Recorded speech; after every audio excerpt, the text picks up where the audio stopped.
CSS3 টিউটোরিয়ালের এ পর্বে আমি দেখাবো আরও একটি মজার সিলেক্টর, সেটাকে আমরা বলে থাকি যে nth চাইল্ড সিলেক্টর। মূলত আমরা যখন অনেকগুলো এলিমেন্ট নিয়ে কাজ করি একই ধরনের তখন একটি স্পেশাল এলিমেন্টকে সিলেক্ট করার জন্য এই সিলেক্টরটি ইউজ করা হয়ে থাকে। তো এই কাজটি প্রুভ করতে হয় আমাদেরকে একাধিক সিমিলার এলিমেন্ট তৈরি করতে হবে। তো আমি এখানে 10টি প্যারাগ্রাফ তৈরি করে নিই। তো 10টি প্যারাগ্রাফ তৈরি করতে হলে আমাকে যা করতে হবে সেটা হচ্ছে, আমি এখানে লিখি দিস ইজ এ প্যারা, এখানকে মাল্টিপল করে 10 দিয়ে। যারা জেন কোডিং, HTML এর জেন কোডিং অথবা এমএট এর কাজ করে এর কাজ জানেন, তাদের ক্ষেত্রে এই কাজটি অনেক সহজে করা সম্ভব, নয়তো বা অনেক সময় সাপেক্ষ ব্যাপার। তো দেখা যাক আমরা কীভাবে করে আমাদের এই স্পেসিফিক কন্টেন্টগুলোকে টার্গেট করতে পারি। তো এখানে আমরা সবগুলো প্যারাগ্রাফ, সবগুলো সিমিলার এলিমেন্ট। তো আমরা চাই যে প্রতিটি আপনাকে লিখতে হবে nth চাইল্ড, একটি স্পেসিফিক এলিমেন্টকে সিলেক্ট করার জন্য। তো আমরা এখানে একটি স্টাইল অ্যাপ্লাই করি যে কালার ইকুয়াল রেড করলাম। ওকে, তো এখন আমার দরকার হচ্ছে যে আমি ব্রাউজারে ব্রাউজ করে আসি, ব্রাউজ করলাম ব্রাউজার থেকে। তো দেখা যাচ্ছে যে আমার এই 10টি প্যারাগ্রাফ এখানে চলে এসেছে। তো এখন আমি চাচ্ছি যে আমি 3 নম্বর প্যারাগ্রাফটিকে রেড কালার করবো, এই 3 নম্বর প্যারাগ্রাফটিকে রেড কালার করবো। তাহলে আমাকে জাস্ট এখানে লিখে দিতে হবে যে নাম্বার 3, এটি হচ্ছে nth চাইল্ড সিলেক্টরের কাজ। এছাড়াও আরও বিস্তারিত একটু পরে আমি বলছি যে আসলে 3 বলতে কী বোঝানো হয়। এখানে দেখুন 3 নম্বর এলিমেন্টটি এখানে কালারাইজ হয়ে গিয়েছে। তো এখানে যে ভ্যালুটি দিবেন, এখানে কয়েক ধরনের ভ্যালু বসে। আপনার মূলত এখানে যে ভ্যালুগুলো বসে সেগুলো হচ্ছে একটি পরিপূর্ণ নাম্বার। যেমন আমরা যদি n বুঝে থাকি, আমরা যারা ম্যাথমেটিক্স করেছি তারা জানি n হচ্ছে একটি পূর্ণ সংখ্যা। পূর্ণ সংখ্যার মান হিসেবে আমরা ধরে থাকি ম্যাথমেটিক্স অ্যালজেব্রাতে। তো এই n হচ্ছে একটি পূর্ণ সংখ্যা। তো সেই পূর্ণ সংখ্যাটি হিসেবে আমি এখানে দিলাম 3। তো 3 তার মানে হচ্ছে যে এই প্যারাগ্রাফের 3 নম্বর প্যারাগ্রাফটি nth চাইল্ড, 3 নম্বর চাইল্ডটিকে সিলেক্ট করেন। তো এখানে আমি 3 নম্বর চাইল্ডটিকে আমি অলরেডি সিলেক্ট করে ফেলেছি। একইভাবে আপনি এখান থেকে যতগুলো দিতে চান, 10 নম্বরটি দিতে চাইলে 10 নম্বরটি, তাহলে এখানে দেখুন 10 নম্বরটি সিলেক্ট হয়ে গিয়েছে।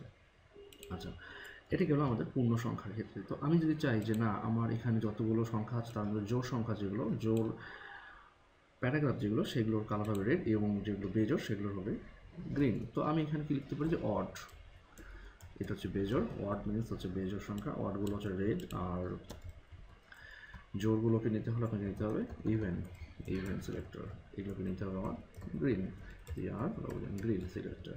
এভাবে দেখুন অনেক সহজে আমরা এই সিলেক্টরটিকে দিয়ে কাজ করাতে পারছি। তো আমি বড় করে নিই, তাহলে দেখতে সুবিধা হবে। দেখুন, তো এটি হচ্ছে মূলত আমাদের ফুল একটি নাম্বার এবং একটি আমাদের অড এবং ইভেন্ট সিলেক্টরের মাধ্যমে বা ইভেন্ট, এটাকে বলা হয় ভ্যালুর মাধ্যমে আমরা এই আমাদের এলিমেন্টগুলোকে খুব সহজে এস্টাবলিশ করতে পারি। কিন্তু সাপোজ এখন কথা হচ্ছে যে আপনি একটি ওয়েবসাইট ডেভেলপ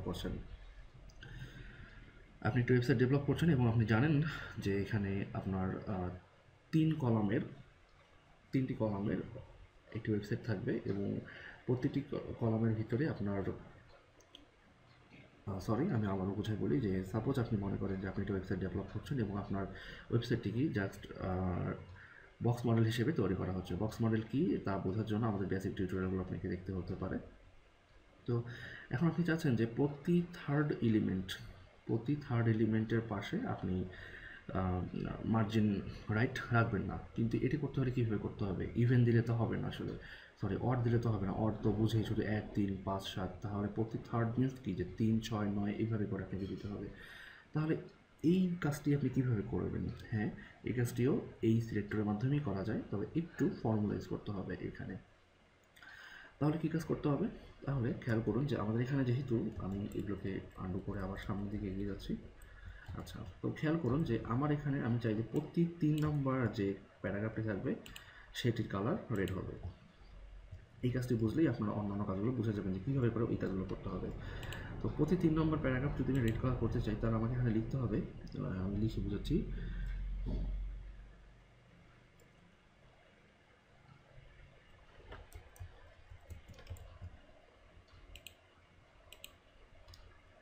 আচ্ছা, তো তাহলে এখানে আমাকে লিখতে হচ্ছে n+1। অথবা এখানে আমাকে লিখতে হবে সাপোজ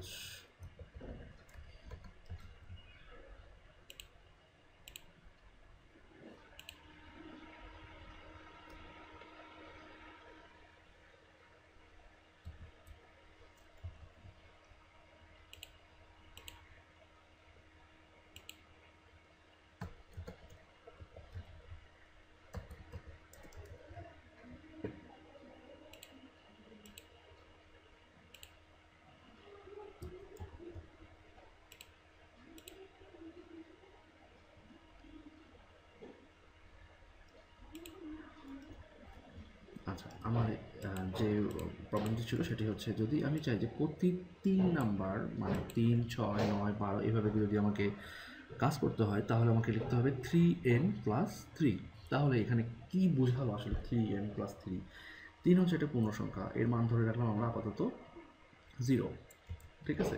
আমরা মনে মনে ধরে নিলাম যে এর মানটা হচ্ছে 0। তাহলে 0-র সঙ্গে যদি আমি 3n মানে যদি 0-র সঙ্গে 3কে গুণ করি তাহলে হচ্ছে 0, 0-র সঙ্গে যদি আমি 3টা প্লাস করি তাহলে হচ্ছে 0। তো তাহলে কি দাঁড়াচ্ছে এখানে যে প্রতি আমি এখানে ইন্ডেক্স নির্ধারণ করে দিলাম যে 3 পর পর, তাহলে 3 পর পর 0-র সঙ্গে গুণ করতেছি আমি, যে 3 গুণন n, তাহলে 3 গুণন 0 তাহলে হচ্ছে 0 যোগ 5, তাহলে প্রতি 3 পর পর আমার এখানে এই এই যে এখানে দেখতে পাচ্ছেন যে 3, 6, 9, তাহলে এখানে এইভাবে করে বাঁচা থাকবে। তো এখানে আমি যদি আরও বাড়াই যে আমি এখানে 20টা নিব, এই জিনিসটি একটু কমপ্লেক্স, যারা আপনারা শুরুর দিকে আছেন তারা হয়তো এখন বুঝতে পারবেন না, কিন্তু রেগুলার চর্চা করার ফলে আপনারা এই বিষয়টি বুঝে যাবেন।